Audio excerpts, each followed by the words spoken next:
Thank you, friend. Shabbat Shalom. Greetings to you all. Please forgive me. I have a bit of a cold this week. So I may sneeze, and I'll try not to. Now, this may be the most important parsha of the year.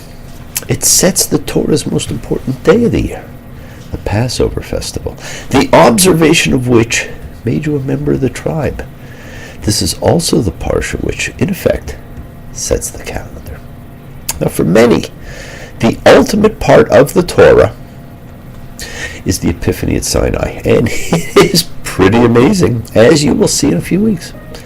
But even it begins, I am the Lord who took you out of slavery, with the defining statement of freedom. Freedom. Freedom the world over. We continue to fight for it. So let's all take a minute to salute the freedom fighters everywhere. And never forget, you are a freedom fighter.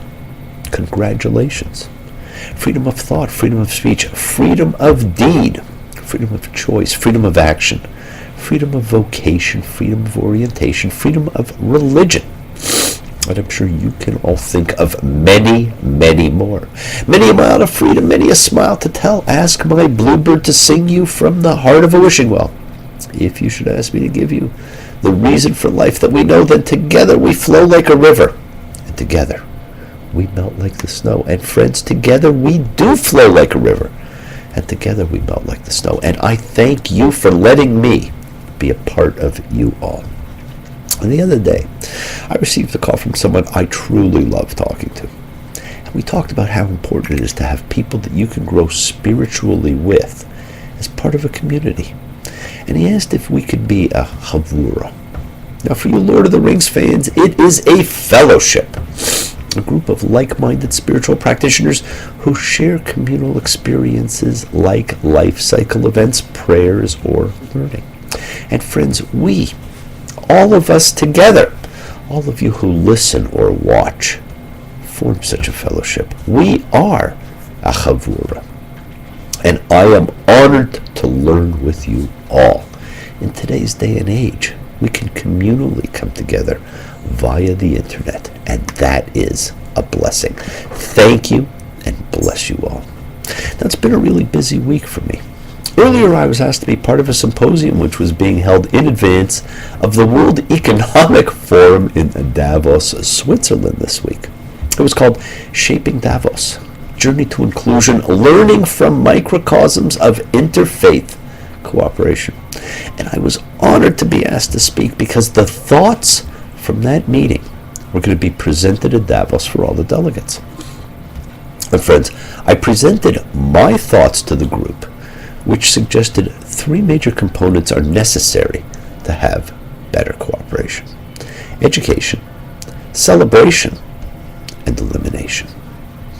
Education, for young and old, for leaders and members, about their faith in others, about who they share the world with, about our common roots, about our capacities for love and life. Celebration of diversity, of each other's roots, festivals, holy days. And elimination of ego, especially ego of religious leaders. Now, I was surprised by some of the things I heard that night. And I reminded them, if you smile at me, I will understand, because that is something everybody everywhere does in the same language. But I still have hope we can learn to come together right now over me. And speaking of coming together, this week we read Bo, come. Although sometimes it is translated as go. And sometimes, friends, we do not know if we are coming or going. This week we have the big three plagues, the three concluding plagues, unlike anything else. The previous ones were increasing inconveniences. These next three, however, are truly devastating. Friends, you will notice that unlike the first seven, these three plagues lead into each other. The locusts are so thick in covering the land that the Torah tells us the land went dark with them, which leads to the plague of darkness. Not just dark, but a palpable darkness with total absence of any light, even candlelight. And this contrast between light in Goshen, where the Israelites were, and terrifying darkness in the rest of Egypt, then sets the stage for the distinction between life for the Israelites and death for the Egyptians to manifest in the 10th plague. But before we look at these, I've been thinking a lot about New Year's resolutions and the dominant themes of getting in shape and making healthier choices, which statistics show outnumber all other resolutions by a mile. Now, I think most people are more aware of healthy choices, like those regarding clean air, clean water, exercise, healthy, hopefully non-GMO food, which is probably soon to be but a memory, organic, free range. But of late I keep hearing about free range children, not chicken. And I think that is how so many of us grew up, free to play and explore and unencumbered. I certainly hope we are all capable of determining our kids' ability to cope with life and its lessons. Free range is food. Humanity is simply free.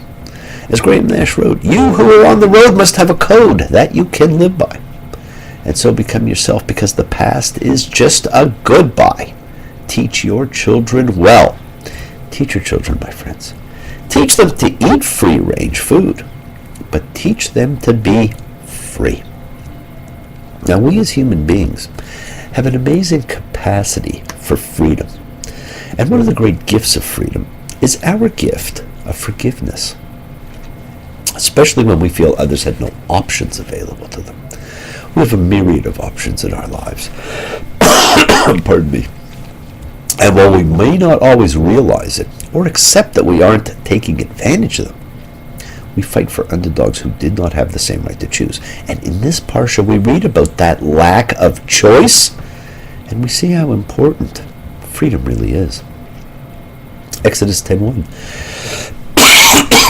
And God said to Moses, come to Pharaoh, because I have made his heart and his servant's heart heavy for the purpose of my setting these signs among them.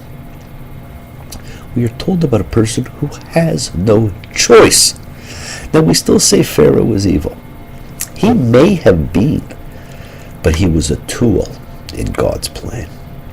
Listen to what was said. Pardon me. And the Lord said to Moses, come into Pharaoh, for I myself have hardened his heart and the heart of his servants, that I may set these signs of mine in his midst, so that you may tell in the hearing of your son and your son's son how I toyed with Egypt and my signs that I set upon them. And you shall know that I am the Lord. Wow, what a statement. And friends, this is a contradiction that has occurred even to little children. Why does God harden Pharaoh's heart against releasing Israel and then plague Egypt for not letting them go? It's a fantastic question. Out of the mouths of babes. The fact is, the Torah does not present the plagues as punishment to the Egyptians for enslaving the Israelites, but rather as signs by which God will become known. And yet if you ask most people, they will tell you the plagues were punishment. Even more dramatically, God tells Moses to inform Pharaoh that, and in fact, I established you for this purpose, for the purpose of showing you my power, and in order to tell my name in all the earth. Now, as I've said before, that's some way of announcing your presence and telling a name. What's wrong with simply making another planet? And as you read it, you will notice that dispersed throughout the account are frequent reminders that this is the purpose of the hardening of Pharaoh's heart, and that this is the purpose of the plagues. The Egyptians' suffering in the plagues may be understood to be justified, a consequence of their cruelty. But still, the purpose of the plagues is not punishment, but rather to make God known. And the 7 plagues we've witnessed so far were pretty powerful. And now, returning to our Seder dinner and the drops of wine for plagues that everybody loves so much. The 8th plague, Exodus 10:4. If you refuse to let my people go, here, I'm bringing a locust swarm in your border tomorrow, and it will cover the eye of the land, and one won't be able to see the land, and it will eat the remains of what has survived that is left to you from the hail. and it will eat every tree that is growing for you from the field. Friends, what would happen if from little food or resources you suddenly had none? It would be the complete destruction and end of civilization and life. Is this a form of genocide? Not really, because the population can simply move on and leave the now uninhabitable land. I don't know if you remember that great Fresh Prince of Bel-Air movie, Independence Day, where Earth is invaded by these space locust things, which simply eat everything, leave a planetary wasteland, and move on. Now, I don't know if you've been to places like Egypt and Libya, but I have, and it sure looks to me like the locusts won. Kind of Easter Island falls into that category too. And even to the remaining courtiers, the outcome was obvious. Exodus 10:7. And Pharaoh's servant said to him, "How long will this be a trap for us? Let the people go, so they may serve Adonai their God. Don't you know yet that Egypt has perished?" It's over. Egypt has perished. Interpreters and translators have tried to make this statement more logical by understanding it to mean that Egypt is lost or ruined. Everything was gone by then. Egypt never regained the position it once had. It was never the same. As Bob Dylan's saying, "You took my reality and cast it to the wind. I ain't ever going to be the same again." The locusts come, and it covered the eye of the land, and the land was dark, and it ate all the land's vegetation and the fruit of every tree that the hail had left, and not any plant was left in the tree and in the field's vegetation in all the land of Egypt. Gone. Everything now gone. Now God gets rid of the locusts, and you would think that's enough, but boom, Exodus 10:20. And God strengthened Pharaoh's heart, and he did not let the children of Israel go. So we get plague 9. And God said to Moses, "Reach out your hand at the skies, and let there be darkness on the land of Egypt, and one will feel the darkness." Can you imagine what that could be? One will feel the darkness. Like the other plagues, this one is explicitly identified as different from anything found in nature. The hail and locusts are unlike anything that's happened in Egypt. The darkness can be felt. There's no chance whatever that the Egyptians or any interpreter of this text can understand these things as being chance occurrences of nature. It wasn't an eclipse or a freak storm or fallout from a volcanic eruption. The darkness lasts 3 days, a heavy darkness that even candles could cast no light in. So dark, in fact, that no one moved. But there was light in the Israelite homes. And just when you think, okay, how can anyone survive this? Boom, yet again.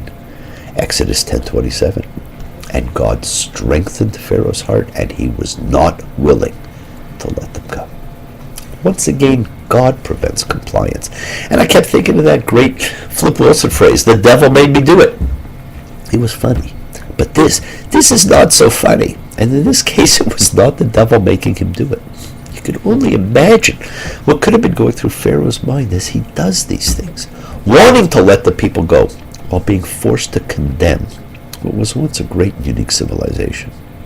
And then the final plague, Exodus 11:1. And God said to Moses, "I'll bring one more plague on Pharaoh and on Egypt. After that, he'll let you go from here. When he lets go completely, he'll drive you out from here." The final plague is coming, and with it comes very significant rabbinic decisions. Moses goes to Pharaoh to tell him what God has said, and it's pretty amazing, when you read this. And Moses said, "Yahweh said this, in the middle of the night, I am going out through Egypt. I am going out through Egypt, God himself." Now, later Jewish tradition, presumably unable to bear the thought of God personally passing through Egypt and causing this kind of death, introduces the concept of the angel of death. But there is no such thing as an angel of death in the Bible. The text is explicit that God personally passes through Egypt. The subtlety comes in the question of the relationship between the deity and the agent of the destruction. On one hand, God says, I strike Egypt. On the other hand, it appears that God halts at the door and prevents this destroyer, Mashit, from coming into the house. Now, is the Mashit a sickness, a force, a personified being? Now, the wording we will see in Exodus 12:13, a plague among you as a destroyer, indicates that the destroyer is the plague itself and not some person or angel. In any case, God clearly is responsible for the creation of it and can therefore say, I strike.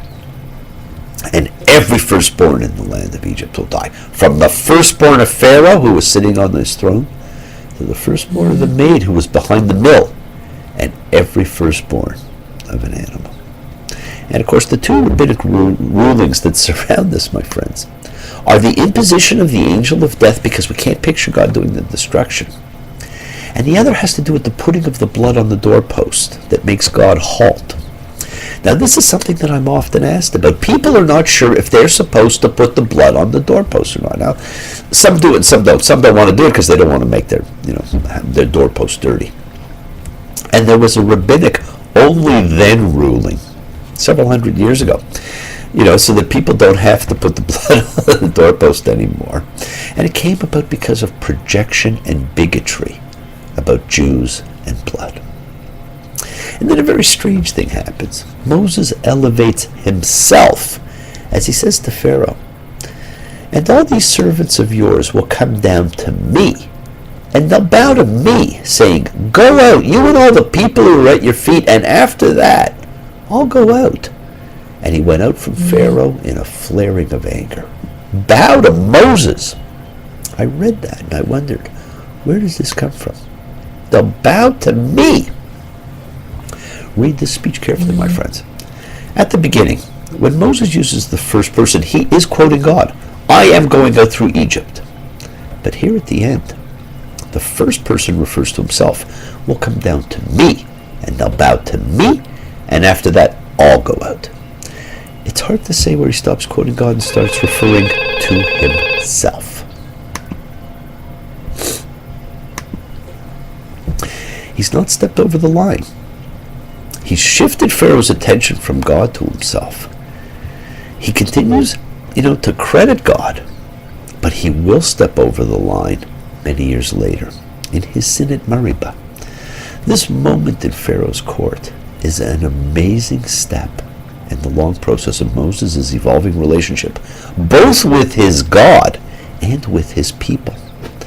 And it will have a tragic aspect in the end. Now, wouldn't you think that's enough to get somebody's attention? Yeah. But Adonai said to Moses, Pharaoh won't listen to you in order to multiply my wonders in the land of Egypt. And the section ends, and the Lord strengthened Pharaoh's heart, and he did not let the children of Israel go from his land. You got to feel a little sorry for Pharaoh by now. We're at Exodus 12:1. The Passover instructions are beginning, and two of the greatest and most perplexing things in the Torah occur: the issue about God or the angel of death, and the setting of the calendar. And Yahweh said to Moses and to Aaron in the land of Egypt, saying, and this month is the beginning of the months for you. It is the first of the months of the year for you. First of the months of the year. Now, according to the Torah, the new year begins in spring, not in the fall as Jews celebrate it now. The holiday that comes on the first day of fall is never referred to in the Torah as Rosh Hashanah.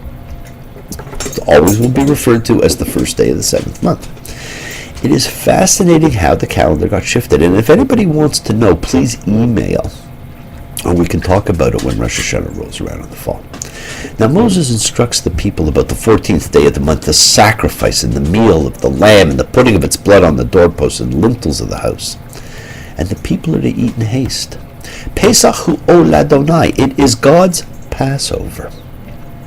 And I shall pass through the land of Egypt in this night, and I shall strike every firstborn in the land of Egypt, from human to animal, and I shall make judgments on all the gods of Egypt. I am Adonai. And the blood will be as a sign for you on the houses in which you are. And I shall see the blood, and I shall halt at you, and there won't be a plague among you as a destroyer when I strike in the land of Egypt. Two things to note, my friends. The Hebrew Pesach does not actually mean to pass over. Its biblical meaning is to halt. And we picture something floating over the houses, but instead it is God going among Egypt, killing, destroying. He says, seeing the blood on the door and halting there, and then moving on. It's a different image from the one we have grown up with. And it is God doing the killing, but over time the shift has taken place, and in subsequent eras it became an angel of God floating along. That is what most people today will tell you. And we are told, and this day will become a commemoration for you, and you shall celebrate it, a festival to the Lord. You shall celebrate it through your generations, an eternal law. The first holiday of freedom, my friends, to be celebrated forever. Shavuot Yamin Matzot, 7 days you shall eat unleavened bread. There is the festival. It will be known as the festival of unleavened bread, matzah. And friends, unleavened bread was the bread of the priest. It was the celebration of holiness. And every year we create this event in a state of holiness. What a powerful commemoration. Yes, teach your children well. And you may have noticed that the words unleavened bread and commandment look the same in Hebrew. They share the same consonants. Matzah, mitzvot. Both reflect your holiness. And to observe the holiday, in the first month, on the 14th day of the month, in the evening, you shall eat unleavened bread until the 21st day of the month in the evening. This was to be observed by native and by alien. It was that important.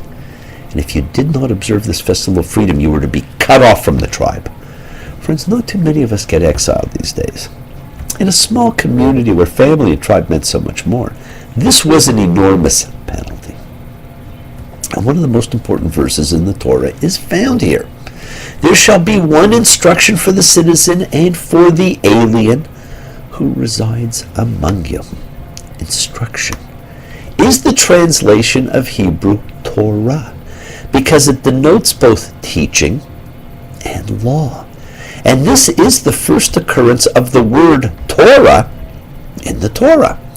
Its first appearance is in a verse declaring that a foreigner residing among the people of Israel has the same legal status as an Israelite. The context here concerns the Passover statute, but the principle of treating a resident alien the same as any citizen will be repeated many, many times in the Torah.